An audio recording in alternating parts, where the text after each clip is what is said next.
Miguel Bautista, our 5K winner in 16 minutes 23 seconds unofficially. Now Miguel, all the way from Long Beach, tell us, man, how does it feel to be national champion? It feels really good because in the beginning of the season this was my goal, and I knew I had to work hard, and when I finally saw the finish and I crossed it, it was just the best feeling of my life.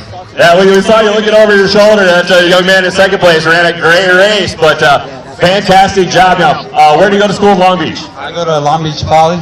Oh, nice. Very, very cool, very cool. Well, we're glad you came all the way to Albuquerque. Now, tell us about the first part of the race, because we can't see it from here. How was the first couple miles? The first part of the race, we took it out kind of fast, and I just wanted to head, just stay behind the front pack, because I knew it was an altitude, and I'm not used to that. And from there, half of the race, I said, you know what, I feel good, let's go and see what I can do. Cool, so at what point did you come around into the lead?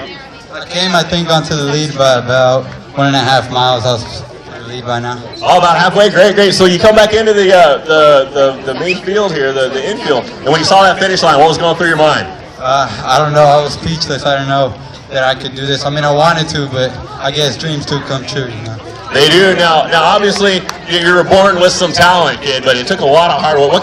For the kids out there watching, what did it take to get to this point? I mean, you got to be patient, work hard, definitely have to be determined, and in the end, I mean, some guy might be in better shape with you, but if you have a bigger heart, you'll win it.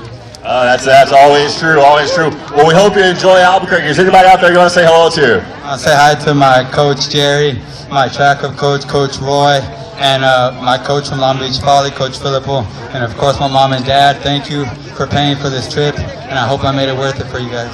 Ladies and gentlemen.